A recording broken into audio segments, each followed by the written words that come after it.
Grāmattērpošanās dienā es vēlos jums parādīt grāmatu, no kuras es iemācījos, ka mūsu prāts ir kā džins, tas, ko izlaiž no pudeles, kas piepilda mūsu vēlēšanās, un ka mēs nevienmēr sev sakām patiesību.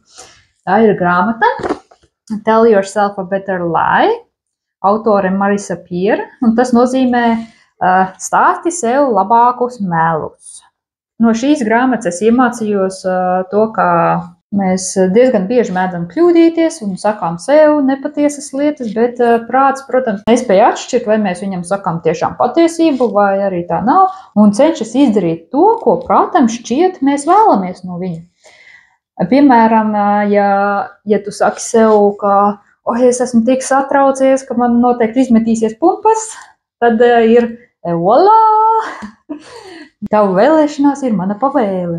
Tad ting, ting, ting, ting, tev ir ļoti skaistas pumpas.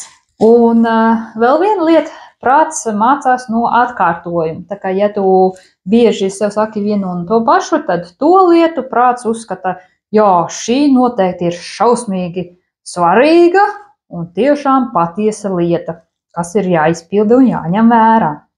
Tad, kā es šo praktiski pielietoju dzīvē, es cenšos vienmēr sev atgādināt, atcerēties, ka tas, ko es sev saku, it sevišķi, ja es pati to tā kā uzturu nopietni vai atkārtoju vairākas reizes, tad to mans prāts ņems kā šo tā kā patiesību un izpildīs kā mācēs, kā varēs, parasti pārāk burtiski un ne tā, kā man tiešām vēlētos. Piemēram, tā kā man stress viss aiziet uz zarnām, tad, ja es padomāju, ka šobrīd es esmu tādā stresā, ka noteikti man būs kaut kāds aizcietējums vai problēmas ar zarnām, tad es pasaku tā, stop.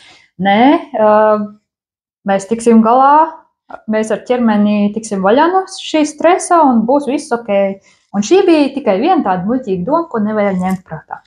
Un tad vēl, protams, šīs komandas un to, ka mūsu prāts ir kā džins, kas izpilda visas mūsu vēlēšanās, kā nu māk, tad es izmantoju šo arī nākotnes plānošanā. Piemēram, ja man gribētos mainīt vidi, relaksēties, tad es varu sev teikt, es redzu sevi skaistā dārzā ar lieliem ziediem, vai tas nebūtu jauki? Jā, ar lieliem, skaistiem ziediem. Wow! Oho!